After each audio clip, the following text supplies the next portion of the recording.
Well, hello again. My name's Andy, and I'd like to share with you another story from this little book called Real Lives.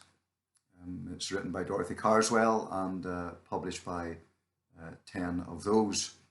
And the person that I'd really like to focus on today actually is the author of the book herself, Dorothy Carswell. I'd like to tell you about her just for a few moments. Now, some of you who are old enough will probably remember a TV series entitled To the Manor Born. It was on the television probably in the 70s and 80s. And it was filmed on a beautiful estate in the county of Somerset in England. Well, Dorothy's family actually stayed on that estate in a lovely little cottage because her father was the head gardener for the estate. And they lived in a little cottage there. Dorothy talks about having a younger sister and a younger brother. But sadly, over time, the family actually realised that her little sister suffered from Down syndrome and her little brother was entirely deaf. But the family coped, and life, she says, growing up together was really very happy, kind of idyllic. They grew their own food, they baked their own bread, and they collected their milk from the cow, straight from the cow. And Dorothy talks about even as a young teenager, she would ride her bike to school for about a mile, get on the school bus, go to school, come back again, and pick up her bike out of the hedge where she had left it in the morning. It certainly makes you wonder whether you could do that today or not. So they lived this very idyllic life. She occasionally went to Sunday school.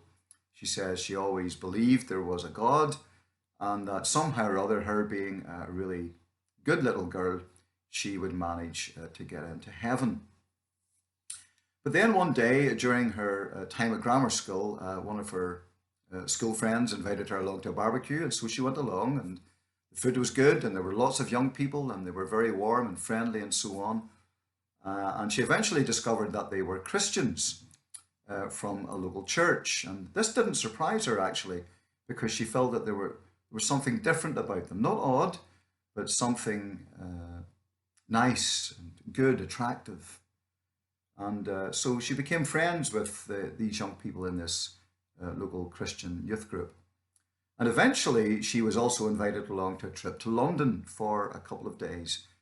And so she went along to that. She talks about really only being interested in doing the whole tourism thing, seeing one or two sites in London and so on. But the real purpose for going to London was actually to hear the American evangelist Billy Graham preach the gospel. And so eventually, Dorothy says, when they got to the venue, there were hundreds and hundreds of people there. She doesn't remember much about what was said, but she does talk about leaving the meeting that evening with a big question in her mind. If I died tonight, how could I be able to face God? It's a good question, isn't it? And so she speaks about, in the days following, feeling very unhappy. The penny had dropped, you see, for the first time in her life. She truly realized that she was a sinner, and that being a sinner, she was not ready to enter into heaven. But that in his death and resurrection, uh, Jesus had bridged this gap. This was the message that Billy Graham had preached. And he bridged this gap by taking the punishment for her sins. So she was thinking about this for a number of days after being in London.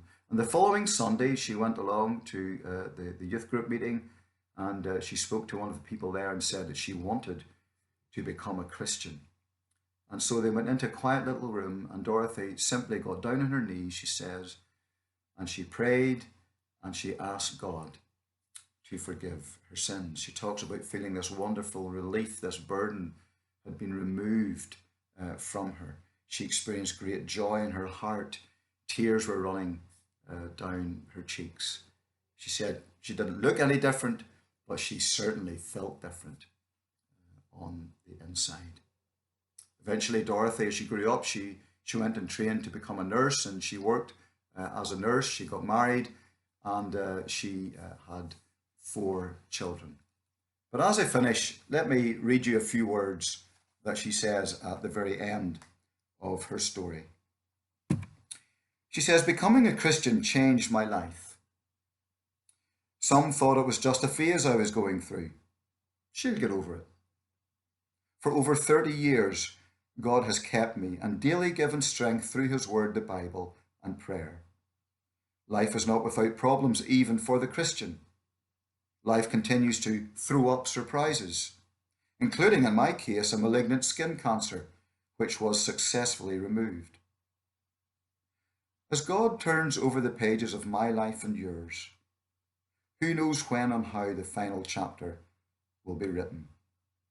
But when it comes to an end, for the Christian, it will say, to be continued in heaven."